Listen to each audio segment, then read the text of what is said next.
Welcome back to my YouTube channel. स्वागत छ सबैजनालाई। र म आज पनि फेरि नयाँ एउटा स्टोरी लिएर आएको छु। जुन स्टोरीको नाम हो ग्रिडी बोय भन्ने। चाहिँ एकादेशमा के हुन्छ भन्दाखेरि एकादेशमा एउटा घर हुन्छ होइन। त्यो घरमा चाहिँ दुईवटा जम्ल्या ट्विन्स जन्म लिन्छ। अनि त्यो ट्विन्सको नाम चाहिँ के हुन्छ भने एउटाको नाम श्याम हुन्छ है, एउटाको नाम चाहिँ श्याम हुन्छ, एउटाको नाम चाहिँ टम हुन्छ क्या। अनि त्यो श्याम र टम चाहिँ एउटै अनुहारको एउटै हुन्छ, तर व्यवहार भने फरक हुन्छ। श्याम चाहिँ कस्तो हुन्छ भन्दाखेरि चाहिँ एउटा आफ्नो मात्र सोच्ने, अरूको नसोच्ने वाला एउटा सेल्फिस हुन्छ होइन। अनि टम चाहिँ कस्तो हुन्छ भने एकदमै ग्रिडी बोय हुन्छ कि, एकदमै छुचो टाइपको हुन्छ कि, सबै मेरो हो, अरू कसै पनि होइन, मेरो हो भन्ने चाहिँ त्यो उसको के अरे टमको चाहिँ त्यस्तो सोचाइ हुन्छ।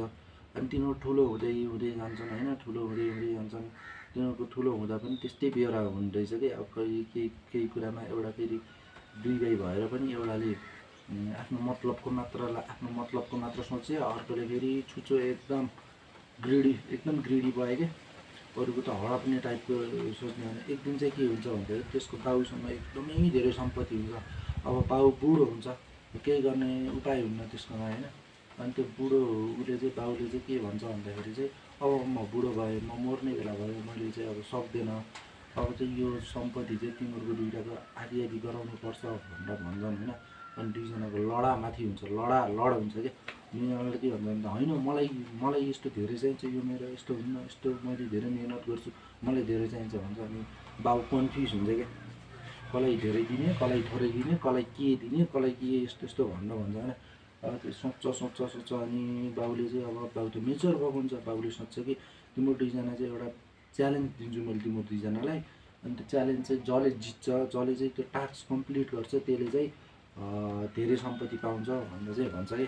अनि यो टास्क तिनीहरूले भनेर हुन्छ बाबा हुन्छ भन्छ। अनि टास्क चाहिँ के टास्क रहेछ भन्दाखेरि चाहिँ तिनीहरूले के भन्छ भन्दाखेरि त्यो बुढो मान्छेले आफ्नो छोराहरूलाई के भन्छ भन्दाखेरि तिमीहरू बिहान हिँडेर जति टाढासम्म जानु सक्छौ जाऊ, तर समयमा घर आउनु पऱ्यो, घाम डुब्नभन्दा पहिला सुरुमा चाहिँ घर आउनु पऱ्यो।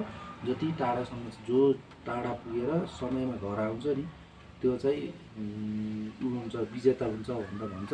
अनि त्यसको नियम चाहिँ के हुन्छ भने हातमा घडी लाउन पाइएन।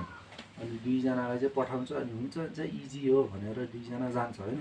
अनि श्याम चाहिँ कस्तो हुन्छ भन्दाखेरि श्याम सेल्फिस हुन्छ होइन। अनि टम चाहिँ ग्रिडी हुन्छ। अनि श्याम चाहिँ के गर्छ भन्दाखेरि चाहिँ जान्छ होइन, बाटोमा जान्छ। श्याम र टम पनि एकै ठाउँमा नै जान्छन्, हिँड्दै एकै ठाउँ घर दौडिन पर्दैन, तर को छिटो जान्छ भन्ने कुरा हो। को छिटो नै छिटो, यसमा रेसको कुरा भएन होइन। को छिटो भन्ने नै को टाढा पुग्छ त भन्ने मेन कम्पिटिसन त्यो हुन्छ क्या।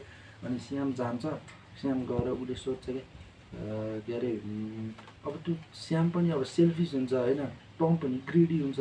श्यामले उसलाई भन्न सक्नुपर्छ नि त, हामी सँगै जाऊँ, यस्तरी मिलौँ भनेर मिल्ने भने दुईजनाको कुरा मिल्थ्यो। अर्को पनि छिटो, अर्को पनि सेल्फिस छ, त्यो भएर कम्पिटिसन भएको क्या। अनि त्यसपछि श्याम जान्छ होइन, श्याम र टम एकै ठाउँ जान्छन्। श्याम चाहिँ के गर्छ भन्दा टाढा पुगेर त्यो चाहिँ अब घाम डुब्न लाग्यो, अब म चाहिँ घर फर्किन्छु भनेर चाहिँ ऊ चाहिँ घर फर्किन्छ क्या त्यो श्याम। तर टम चाहिँ फेरि के गर्छ भन्दाखेरि टमले यो यहाँबाट घर फर्किनु, म अझै टाढा पुग्छु, अझै टाढा पुगेर म मजाले घर पुग्छु, आनन्दले पुग्छु भनेर भन्छ होइन।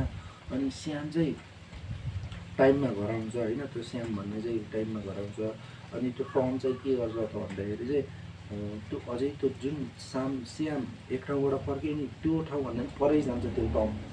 अनि टम चाहिँ त्यो परै जान्छ। अनि घाम डुब्न लाग्छ। अनि डुब्न लाग्दाखेरि अब त्यो घर फर्किन खोज्छ। त्यो टम गयो, घाम डुब्ने बेला अब फर्किन खोज्छ। अब फर्किँदा त अब घाम त डुबिसक्यो, डुब्न लाउँदाखेरि फर्केको थियो। अब आउँदा त कति टाढा गयो नि त, बिहानै घाम झुल्किँदा गएको, घाम ढल्किनेसम्म भनेपछि त कति टाढा पुग्यो होला त।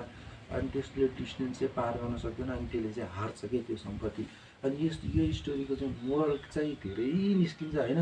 तपाईँहरूले चाहिँ यस स्टोरीबाट चाहिँ मोरल चाहिँ के निकाल्न सक्नुहुन्छ कमेन्ट गरिदिनु होला। यदि तपाईँले यहाँसम्म भिडियो हेर्नुभयो भने तपाईँको लागि एकदमै धन्यवाद। र मोरल पनि निकाल्नु होला। र मैले यो स्टोरीबाट मोरल चाहिँ के बुझ्यो भन्दाखेरि हामी चाहिँ ग्रिडी हुनुहुन्न, हामी चाहिँ एकदमै लालच चाहिँ गर्नुहुन्न, जति जे हो त्यतिमै खुसी हुनुपर्छ भन्ने एउटा मोरल हो टमको तर्फबाट चाहिँ। टमलाई हेरेर चाहिँ मैले के बुझेँ भन्दाखेरि ग्रेडीको लाइफमा चाहिँ चुचो हुनुहुन्न भन्ने चाहिँ टमलाई देखेर बुझेँ होइन। अनि श्यामलाई देखेर चाहिँ के बुझ्यो भन्दाखेरि चाहिँ हामीले अरूलाई पनि सोच्नुपर्छ, अरूसँग मिलेर अरूसँग चाहिँ सोच्नु, अरूलाई पनि सोच्नुपर्छ भन्ने चाहिँ मैले श्यामबाट बुझेँ। तपाईँले चाहिँ के बुझ्नुभयो कि कमेन्टमा पर्खिरहेदिनु होला। धन्यवाद। लाइक कमेन्ट अनि सेयर गर्न नभुल्नु होला। धन्यवाद। अनि कमेन्टमा चाहिँ कमेन्ट चाहिँ के गर्नु भन्दा मैले सिकाउने भन्दा पनि तपाईँले चाहिँ यस्तो यस्तो कमजोरी छ, यस्तो छ भनेर चाहिँ भनिदिनुहोस् त्यही हो कमेन्टमा। अनि मसँग लो बजेट हो, त्यही भएर चाहिँ यस्तो भयो। पछि साथ सपोर्ट गर्दै गर्नु, अनि मैले पनि यस्तै गरेर हाल्नेवाला छु। तपाईँको साथ सपोर्ट चाहिँ एकदमै महत्त्व राख्छ र यस्तै स्टोरी सुन्नको लागि चाहिँ लाइक कमेन्ट अनि सब्सक्राइब गर्न नभुल्नु होला।